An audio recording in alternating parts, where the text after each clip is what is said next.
The word Sanur comes from Saha and Nuhur, meaning to come to place. Padang Galak beach in Sanur is where the Dutch landed in 1906 to colonise southern Bali and open the opium trade there. This resulted in thousands of Hindus committing Mosca, ritual immolation, rather than submit to the Dutch on the road to Denpasar. This is also the location of recent atrocities, which even today locals have forbidden from discussing. But frequently skeletons are uncovered when foundations are laid for new hotels. Denpasar and Sringaraja were also the locations of significant violence against the Chinese. Pura Blanjong, a Balinese Hindu temple in southern Sanur that's home to one of the oldest artefacts on the island. Inside the ancient temple sits Prasati Blanjong, a stone pillar that dates back to 914 CE and contains a carved inscription by the first known king of Bali, Sri Kensari Warmandewa. The inscription is written in both Indian Sanskrit and Old Balinese language. It's believed to describe the king's many successful military victories at the time. When the name of the town of Sanur is mentioned, locals are often concerned because the town is known as the home of black magic. All Bali knows that Sanur is the home of people practicing black magic. There were rumours that there was a war between the masters of black magic of Sanur and those of the village of Kamasan and Klulungkung.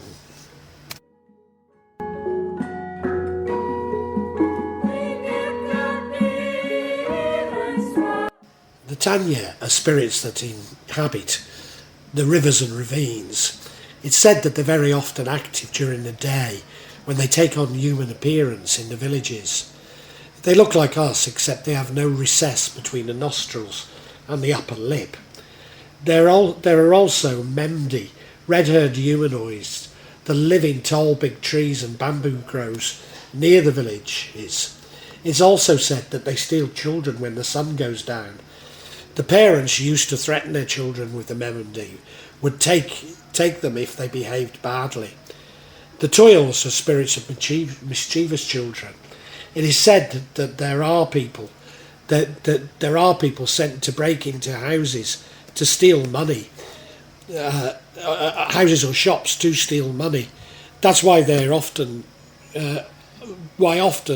when we keep pennies aside, we put a small mirror on the money so that if it comes to rob us, it will see its reflection and believe this is a reflection of their friend, and he will play with the reflection, have fun, dance, etc., and forget about stealing the money. The Dete or Moro take advantage of the appearance of real or mythical animals, and before encountering a weird smell emerges. Liak is feared by the Balinese. It can change his appearance to be that of a human, and transformed only in the evening. He can transform into a bird monkey, a body with a head and organs that go out, Rangada, etc. The physical body of the Liak remains in bed. Some Balinese who linger around midnight say that they've already met with what they think is a Liak, floating in the air and fun to scare them. It's said that at night, if he goes to cemeteries to search for buried human organs for use in making magic potions, it is thanks to these that he is transformed into what he wants. It's even said that if it is necessary, the Liak can take organs of living people, or even look for pregnant women to drink the blood of babies who are still in the womb in order to regenerate his powers. The common form of the Liak is with a long tongue and sharp teeth. Some say that the magic of the Liak only works in Bali, and that the demons can only be found here. It's also said that if one manages to kill him, that is the Liak, the human body of his ghost will die in his bed without injury and apparent illness, and some will interpret these signs to conclude that the dead person was a Liak in his life. Although he attacks especially members of his family, because to attack people from outside this one requires a very advanced knowledge. The Liak is actually one of the teachings of Balinese mysticism. Basically, the Liak is made to help people, but it was used by some to hurt people. In Bali, there is therefore the tradition of white magic and the use of the black magic Liak. People practicing the black magic Liak will have great sufferings by having 1,000 reincarnations on earth.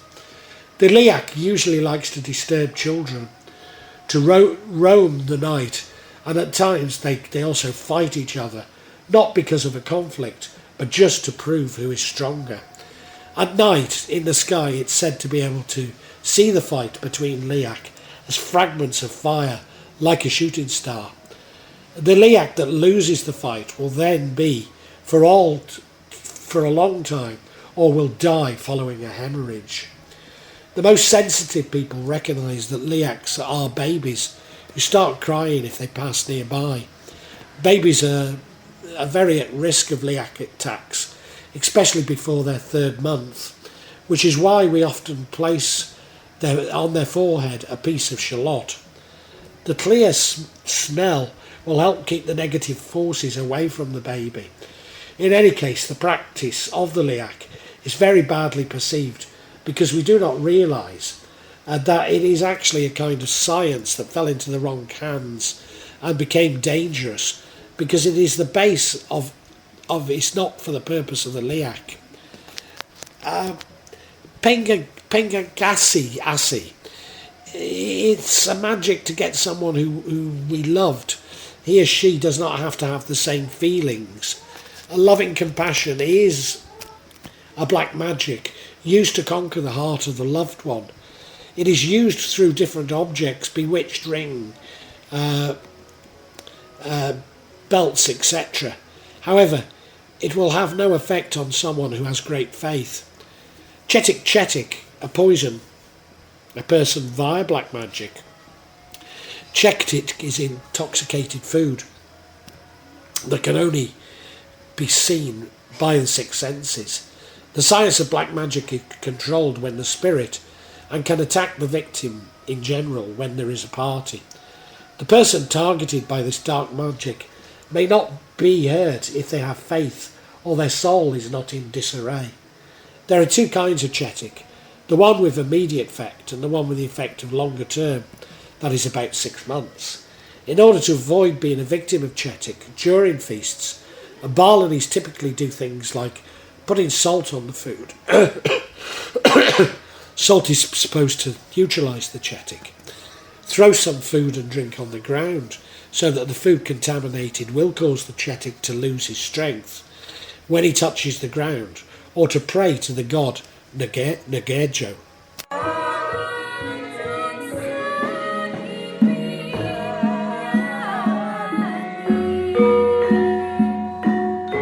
When convinced that we are a victim of dark magic, we will see the Balians to obtain an amulet, a mantra, a magic prayer, a ring or other magic object to protect ourselves from intrusion of the evil influences. Another alternative is to go to the Pura Dalem, a temple near the cemetery, and dedicated to Shiva to meditate all night and to have the strength to fight black magic, but often this alternative fails. It is often, and especially in remote villages, that black magic is said to be the cause of certain situations. For example, couples who cannot have children, sick people who cannot be cured, or people who die in questionable, abnormal conditions, or simply the mentally ill. When suspicious death, a Balian can conduct a ceremony and know through his powers and the spirit of the deceased who is the culprit of death. The Balinese also say that to be a victim of black magic, you have to believe in black magic. Despite being cremated, the dead are often stored in cemeteries until their relatives have saved enough money for their funeral.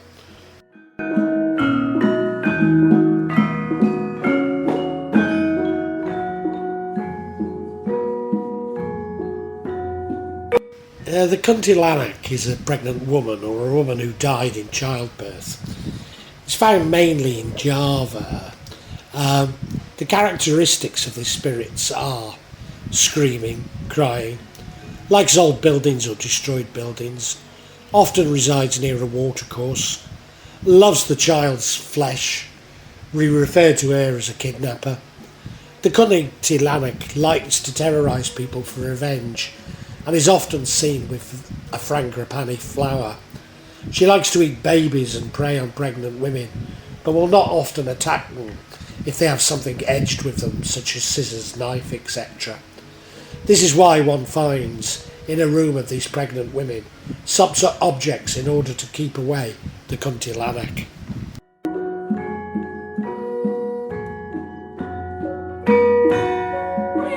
The Pocong is a spirit of a dead person wrapped in their shroud, used in the burial of deceased person from the Muslim religion. According to local beliefs, the spirit of the dead person remains on earth for 40 days after his death. When the ties are not cut after 40 days, it is said that the body comes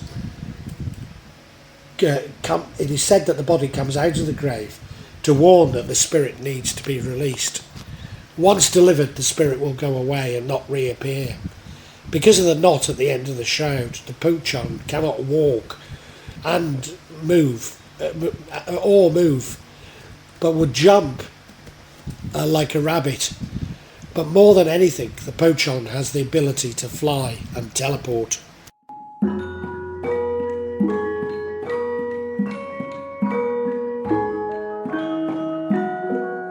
Java's southern coast and the Indian Ocean is the domain of Roro, Kidul, the queen of the southern seas, the wife as well as the protectional spirit of the rulers of the Javanese kingdom of Mataram. Following a 19th century chronicle, Badan Tanah Jawi, the prince Pajaran Raden Joko Suro met a hermit which ordered him to found the kingdom of the Majapahit in East Java. Joko Suro discovered the hermit, in fact, was a beautiful lady and fell in love with her. She rejected him because she really was his aunt, Ratna Sawida, who lived in the mountains to meditate ever since she was a young girl. She told the prince that she would soon move to the southern coast of Java to be the ruler over the spirit world. When she descended near Gunung Merapi, founded a principality, she would marry the successive rulers. Generations later, Panambahan Senapati founded the second Mataram principality, went back to the southern coast to prepare an attack on the principalities at the northern coast. Roro Kidul, who listened to his meditation, promised to help him. During 3 days and nights, he worked on the secrets of army and rule and the difficult game of love in the undersea palace of Roro Kidul. At Parangkusumo, south of Jogja, he came to the surface again. The story goes that Roro Kidul had communion with all successors of Senapati. Each year, representatives of the palaces in Solo and Jogja honour her at this spot. The first Sultan of Jogja, Henkenku Buwono I, ordered the construction of the difficult fortress and royal court, Tamansari, with low ponds and tunnels surrounded with an artificial lake. This is a replica of the undersea principality of Roro Kidul. In the spaces below the surface, known as Sumo Gumuling, the Sultan is believed to have contact with the goddess every year. This version, this account version, how Roro Kidul becomes a spirit queen. The following story is about Roro Kidul, or Ratu Kidul, Queen Kidul as she is known, the most beautiful and powerful goddess of Indonesia's southern seas. According to the legend, Roro Kidul was the mortal daughter of a powerful ruler king in West Java. The king's concubines, jealous of her beauty, would have used black magic to turn her into an ugly and old witch. Other stories from Sunda say that she was a bad stepmother who cast a spell to give her leprosy. Because of her ugliness, she was forced to leave the palace, and when she started to wander through the forest without direction, when she finally got into the ocean, she stopped to rest and fell asleep. She dreamt that she would be cured of her ugliness if she entered the water and drowned herself. She did it and then became the powerful goddess of Indonesia's southern seas. Following the tradition, her favourite colour is green, and she is attracted to those who wear this colour inside her marine kingdom. Besides that, this beautiful but sometimes evil goddess has a particular interest in surfers, not only because she has got an absolute power and control over the waves of Indonesia's southern seas, but also because she has been known to take young men and turn them into her slaves and lovers. Both Javanese and Sundanese people avoid wearing green when they go on her beaches, and very often mothers lock their sons home at night when a sacred dance in homage to Roro Kidul is performed. There are recorded stories about surfers and other people who ventured into her waters wearing green and afterwards were troubled by some disgrace. In one story published in the Jakarta Post in September 1995, a man who challenged a taboo wore a green t-shirt at one of the beaches on the coast of Cilacap in West Java. Actually, it's not West Java, it's Central Java. He cannot look backwards now because all he sees are monsters, reported the Post. On another occasion, in January 1993, a huge fire burned down the Grand Bali beach hotel in Sanur, leaving only 5% of the hotel undamaged. Only one room 327, stayed untouched by both flames and smoke. Coincidentally, room 327 was a private room that had always been specifically reserved for the legendary Queen. To the Balinese, this was a clear message that they'd not done enough work to please Her Majesty. Soon after they understood this sign, priests quickly started making religious offerings and prayers to prevent and calm down possible future hysterical attacks. Since then, the hotel has been rebuilt and room 327 has been redecorated with a lot more generosity and luxury. At the Grand Inner Bali Beach Hotel, Sanur, there is a hotel room specifically for Roro Kidul, and the room is 327. But also, I've heard 2401. What's wrong with that mysterious room? The location of the room on the third floor is very different from other guest rooms, and the room is specifically for the Queen of the South. The shape of the room is the same as other rooms, but the room is now called a holy room by staff there. In the past, the room and these rooms were usually rented out to the public, but since 1993 the hotel's special rooms were no longer sold to the public and were closed. At the time, according to Jero Mangku Anggun Okawati, on January the 20th, 1993, the starting point of the room was sacred.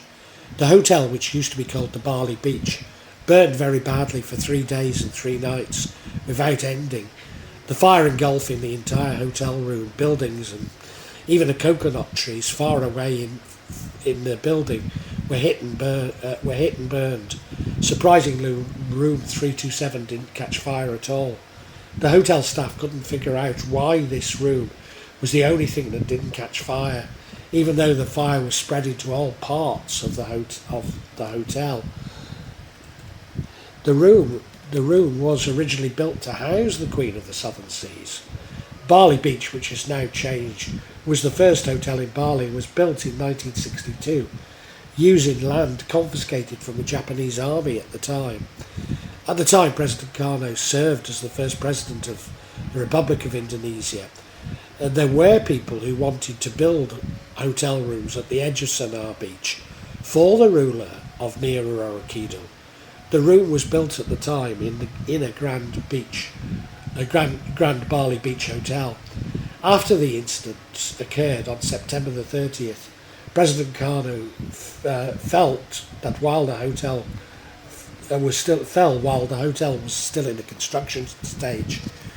Thus, during his lifetime, President Sukarno never occupied room 327 at all, and finally the hotel sold the room as usual to the public. After the fire, he realised that there was majesty to this room, and it was the only room, that didn't burn. The hotel asked all the psychics to find out what was the cause of the incident in room 327. Finally, they came to the conclusion that the room that President Sukarno had originally built for Roro Kidul had a lot of mystical powers. One example is that not touching by fire during a major fire. Still, according to Anggun Okawati, the metaphysical views of psychics who often meditate there reveal that Roro Kidul gifted the room again to Sukarno. That is why the big fire broke out. This sacred room was not engulfed by the Red Rooster. For 15 years the room has been closed to the public. It's only opened if you want to meditate, but if you want to enter the room, you have to be careful about the words and actions so that nothing harmful happens to you. And if you want to enter the room, you must be accompanied by an officer.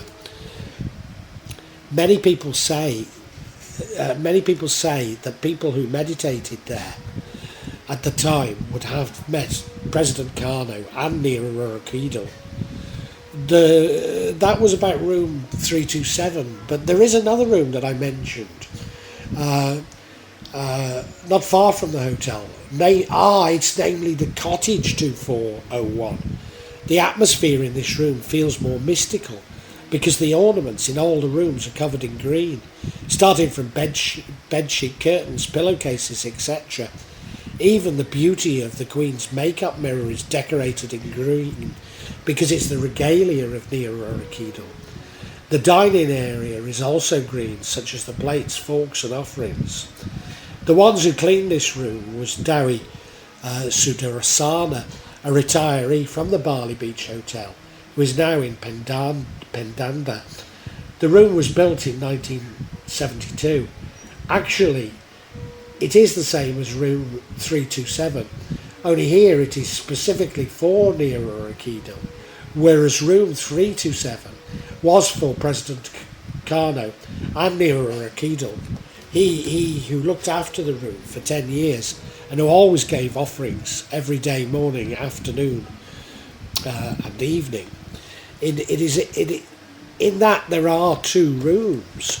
The first room from the entrance contains a bed and all serving items, a dressing table, paintings of the ruler of the beach. You can see the Sampia from the Solo and Yogyakarta palaces as a symbol of presence in Bali. And there is a bathroom with a bathtub filled with various robes and a very large vanity mirror. The room was treated exactly as if it had occupants.